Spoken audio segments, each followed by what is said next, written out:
Hello everyone, मैं हूं शिता और आप देख रहे हैं स्टडी कॉमर्स।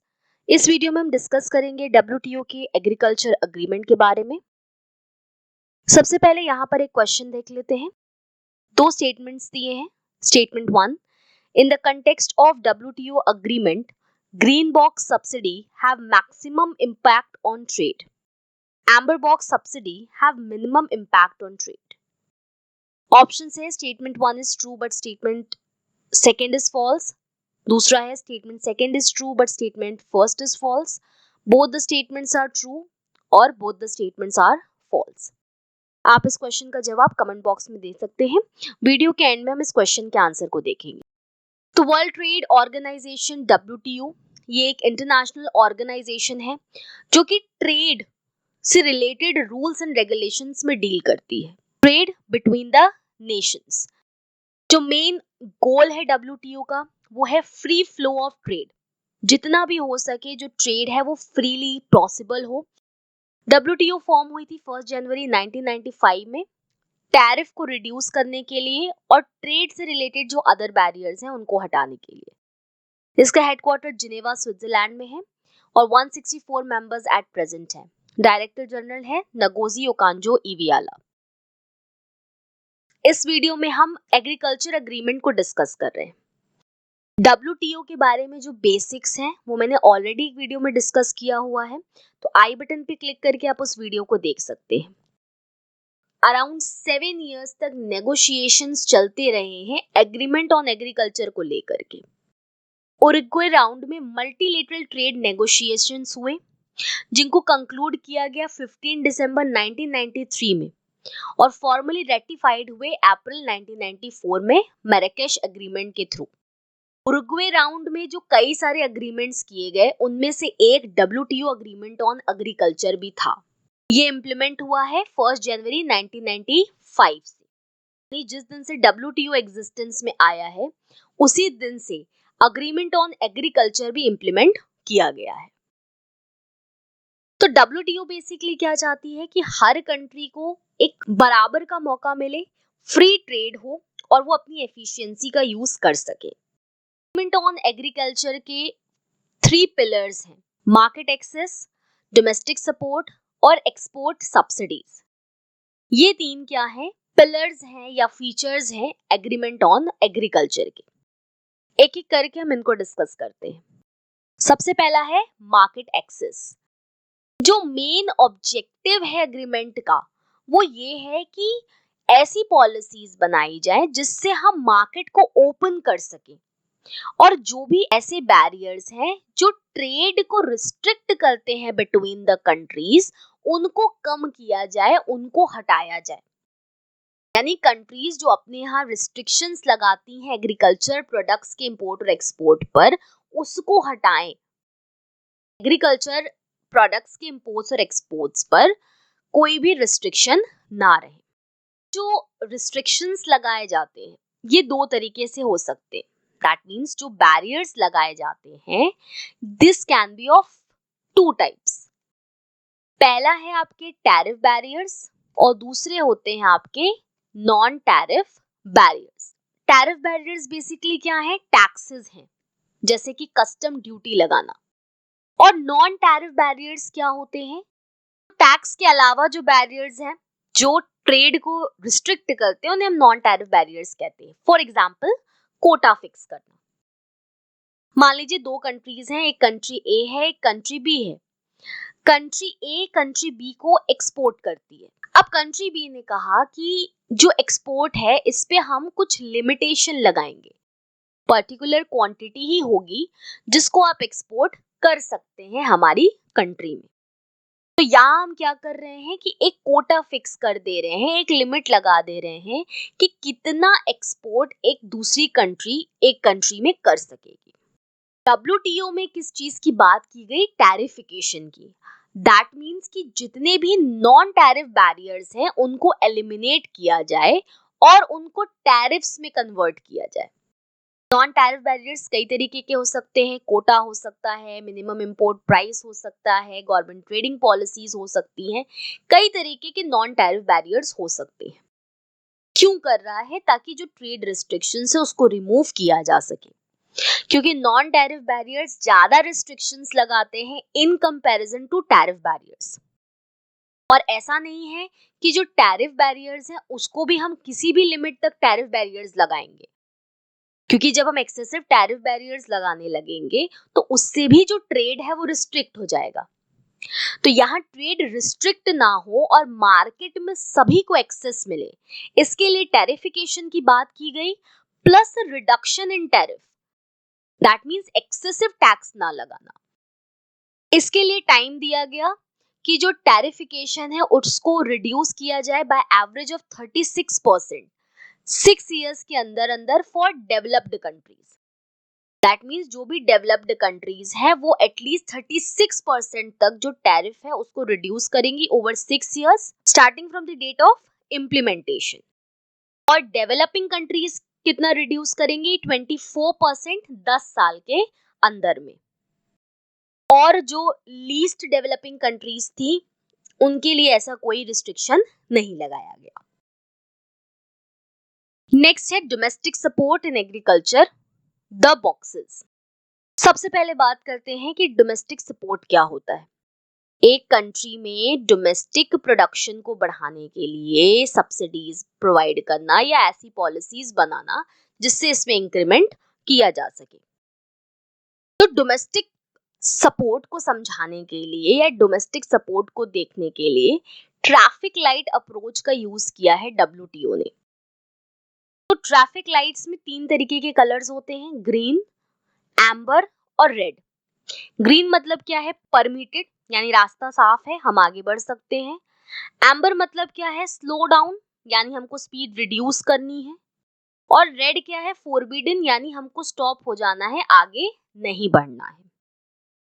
तो एग्रीकल्चर में भी 3 कलर्स को यूज किया गया है, 3 तरीके के बॉक्सेस का इस्तेमाल किया गया है WTO के द्वारा इसको डिफाइन करने के लिए, डोमेस्टिक सपोर्ट को डिफाइन करने के लिए। और यहाँ पर एग्रीकल्चर के केस में कोई भी रेड बॉक्स नहीं है, बल्कि यहाँ पे हमको मिलेगा ग्रीन बॉक्स, एम्बर बॉक्स और ब्लू बॉक्स। चलिए एक एक करके इनको भी डिस्कस कर लेते हैं। सबसे पहले बात करते हैं ग्रीन बॉक्स की। ग्रीन बॉक्स का मतलब है ऐसी डोमेस्टिक असिस्टेंट पॉलिसीज जो कि ट्रेड को या तो बहुत कम रिस्ट्रिक्ट करती हैं या तो बिल्कुल रिस्ट्रिक्ट नहीं करती हैं। वेरी लिटिल डिस्टॉर्शन और नो डिस्टॉर्शन, यानी ट्रेड को रिस्ट्रिक्ट नहीं करती हैं, ट्रेड को डिस्टर्ब नहीं करती हैं। यानी ऐसी डोमेस्टिक असिस्टेंस को ग्रीन बॉक्स की कैटेगरी में रखा गया है जो ट्रेड को बहुत कम या ना के बराबर डिस्टर्ब करती हैं। ग्रीन बॉक्स में क्रॉप्स से रिलेटेड कोई भी प्राइस असिस्टेंस नहीं दी जाती है। एग्जाम्पल्स हैं इसके, रूरल इंफ्रास्ट्रक्चर को डेवलप करने के लिए इन्वेस्टमेंट करना, जैसे रोड्स, इरिगेशन फैसिलिटीज को डेवलप करने के लिए, रिसर्च एंड डेवलपमेंट के लिए, और एनवायरमेंटल कंजर्वेशन के लिए जो प्रोग्राम्स है उससे रिलेटेड फंडिंग यहाँ पर दी जाती है अंडर ग्रीन बॉक्स। और ग्रीन बॉक्स सब्सिडीज जो है विदाउट एनी रिस्ट्रिक्शन परमिटेड होते हैं। नेक्स्ट है एम्बर बॉक्स। एम्बर बॉक्स में वो सब्सिडीज आती हैं जो कि ट्रेड डिस्टॉर्टिंग होती हैं, जो कि इंटरनेशनल ट्रेड को डिस्टॉर्ट करती हैं, डिस्टर्ब करती हैं। कैसे डिस्टर्ब करती हैं? तो जो प्राइस है किसी पर्टिकुलर नेशंस के गुड्स का उसको कम कर देती हैं अदर्स के कंपैरिजन में। एग्जाम्पल के तौर पर मिनिमम सपोर्ट प्राइस सीड्स के लिए, इरिगेशन के लिए, एनर्जी के लिए और फर्टिलाइजर्स के लिए, इनके लिए जो सब्सिडीज दी जाती हैं ये सभी एम्बर बॉक्स की कैटेगरी में आती हैं। तो कोई भी ऐसी डोमेस्टिक असिस्टेंस एग्रीकल्चर के केस में जो ट्रेड को डिस्टॉर्ट करती है या रिस्ट्रिक्ट करती है उसको एम्बर बॉक्स की कैटेगरी में WTO ने रखा है। फ्री ट्रेड को बढ़ाने के लिए हमें ट्रेड डिस्टॉर्शन को अवॉइड करना होगा। जो डोमेस्टिक सपोर्ट है इसके केस में कंट्रीज ने कहा कि सभी ऐसे सब्सिडीज नहीं है जो ट्रेड को डिस्टॉर्ट करती हैं या ट्रेड को डिस्टर्ब करती हैं। तो सभी सब्सिडीज को हटाने के बजाय उन्हीं सब्सिडीज को हम हटाएंगे जो ट्रेड को डिस्टॉर्ट करती हैं। मेंबर नेशंस का या स्पेशली हम कह सकते हैं जो डेवलप्ड नेशंस हैं उनका ये कहना है। तो ट्रेड डिस्टॉर्शन को अवॉइड करने के लिए एम्बर बॉक्स की कैटेगरी में जो भी सब्सिडीज आती हैं उनको रिड्यूस करने के लिए कहा गया है। क्लॉज ऑफ डी मिनिमस यानी एक मिनिमम लेवल पर लाया जाए, जिसमें कहा गया है 10% for developing Nations and 5% for developed Nations. और ये जो 10% या 5% की लिमिट लगाई गई है, ये है on the value of production. तो एम्बर बॉक्स में जो भी सब्सिडी या सपोर्ट दिया जाता है उसको कहा जाता है AMS, that is aggregate measure of support, that is annual level of support या सब्सिडीज मॉनेटरी टर्म्स में, जो कि एग्रीकल्चर प्रोडक्ट के लिए प्रोवाइड किया गया है in the favour of producers. Next है ब्लू बॉक्स। ब्लू बॉक्स को डिजाइन किया गया है डिस्टॉर्शंस को कम करने के लिए, और ब्लू बॉक्स को हम कह सकते हैं एम्बर बॉक्स विद कंडीशंस, यानी कुछ कंडीशंस लगा करके जो एम्बर बॉक्स में सब्सिडीज हैं उनको प्रोवाइड किया जा सकता है। ये कंडीशन क्या है? प्रोडक्शन लिमिट लगाना या लैंड सेट असाइड रिक्वायरमेंट को पूरा करना। दैट मीन्स कि एक प्रोडक्शन लिमिट फार्मर पे लगाई जा सकती है कि इतने लेवल से ज्यादा आप प्रोडक्शन नहीं कर सकते। लिमिट्स लगाती हैं या कोटाज लगाई जाती हैं। तो अगर फार्मर अपने आउटपुट को रिस्ट्रिक्ट करने के लिए उनसे कहा जा रहा है, उस केस में जो भी एम्बर बॉक्स की सब्सिडी है उनको ब्लू बॉक्स में ट्रांसफर कर दिया जाता है। करेंटली ब्लू बॉक्स सब्सिडीज पे जो स्पेंडिंग की जाती है उस पर कोई भी रिस्ट्रिक्शंस नहीं है।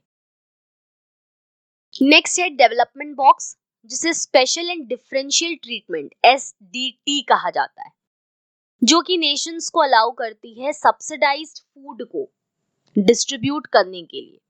अंडर डेवलप्ड, पुअर, अर्बन या रूरल एरियाज है, उनकी जो नीड्स है उसको पूरा किया जा सके। इसके अलावा जो लो इनकम या रिसोर्स पुअर फार्मर्स है, जिनके पास रिसोर्सेज नहीं है, उनको एग्रीकल्चर इनपुट सब्सिडीज और इन्वेस्टमेंट सब्सिडीज भी दी जाती है। इसके अलावा AMS aggregate measure of support को कैलकुलेट करते समय जो फूड सिक्योरिटी स्टॉक्स हैं उनसे जो भी परचेजिंग एंड सेलिंग की गई है उसको भी इसमें इंक्लूड किया जाता है। Plus special and differential treatment के अंतर्गत जो डेवलप्ड नेशंस हैं वो एग्जेम्प्ट हो सकती हैं, जो उनकी रिडक्शन ऑब्लिगेशंस हैं उसको कैरी आउट करने के लिए 5 साल तक के लिए। प्लस जो LDCs हैं, लीस्ट डेवलप्ड कंट्रीज हैं, उनके लिए कोई ऑब्लिगेशन नहीं है रिडक्शन करने के लिए अंडर AOA। नेक्स्ट है एक्सपोर्ट सब्सिडीज। इस अग्रीमेंट में एक्सपोर्ट सब्सिडीज को रिड्यूस करने के लिए भी प्रोविजंस हैं, यानी जब कोई कंट्री अपने यहाँ जो एक्सपोर्ट है उसको इंक्रीज करने के लिए, एक्सपोर्ट को बढ़ाने के लिए कोई हेल्प प्रोवाइड करती है, उसको भी रिड्यूस करने की बात इस अग्रीमेंट में की गई है। क्योंकि सब्सिडाइज्ड रेट पर क्या होता है कि जो कॉस्ट होती है वो कम पड़ती है, एक्सपोर्ट क्या होगा, वो सस्ता हो जाएगा। इसके लिए जो डेवलप्ड कंट्रीज हैं उनको एक्सपोर्ट सब्सिडी एक्सपेंडिचर को रिड्यूस करना है by 36% and volume by 21% in 6 years। और डेवलपिंग कंट्रीज के लिए ये परसेंटेज है 24% and 14% respectively in equal annual installments over 10 years। Plus इस एग्रीमेंट में ये बात भी कही गई है कि जो products export subsidy reduction commitment के अंदर में नहीं आते हैं उनको फ्यूचर में भी कोई सब्सिडी प्रोवाइड नहीं की जाएगी। यहाँ पे देखिए इंडियन एक्सप्रेस की एक न्यूज है, permanent solution for public stock holding top priority for India. तो यहाँ से हम बात करते हैं कि इंडिया के क्या कंसर्न्स हैं या इंडिया की क्या प्रॉब्लम्स रही हैं WTO की इस अग्रीमेंट को लेकर के। जो लिमिट्स लगाई गई हैं वो अनफेयर है, अनफेयर लिमिटेशंस लगाई गई हैं फूड प्रोक्योरमेंट पॉलिसी पर। इसीलिए इंडिया बार बार इंसिस्ट करता है कि जो पब्लिक स्टॉक होल्डिंग है इसके लिए कोई परमानेंट सोल्यूशन ढूंढा जाए। पब्लिक स्टॉक होल्डिंग का क्या मतलब है? तो गवर्नमेंट क्या करती है कि जो फूड स्टॉक्स होते हैं उनको परचेज करती है और उनको स्टोर करती है ताकि फूड सिक्योरिटी जो ऑब्जेक्टिव्स हैं या फूड सिक्योरिटी है उसको पूरा किया जा सके, फार्मर्स को सपोर्ट किया जा सके। इंडिया का आर्गुमेंट है कि इसकी इंपॉर्टेंस को समझा जाए क्योंकि जो फूड सिक्योरिटी है पॉपुलेशन के लिए, उसके लिए पब्लिक स्टॉक होल्डिंग जरूरी है।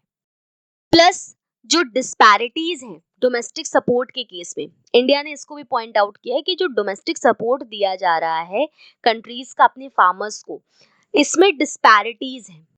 दैट मीन्स जो डेवलप्ड कंट्रीज हैं वो ज्यादा सब्सिडीज प्रोवाइड कर टू देयर फार्मर्स। तो इस तरीके की कई ऐसी प्रॉब्लम्स जिस पर इंडिया हमेशा बात कर रहा है या इंडिया रेज करता है इन कंसर्न्स को। अब इसी से रिलेटेड हम बात करेंगे G33 की। तो ये डेवलपिंग और लीस्ट डेवलप्ड नेशंस ये साथ में मिलकर के आते हैं एज G33, जिसे friends of special products in agriculture भी कहा जाता है।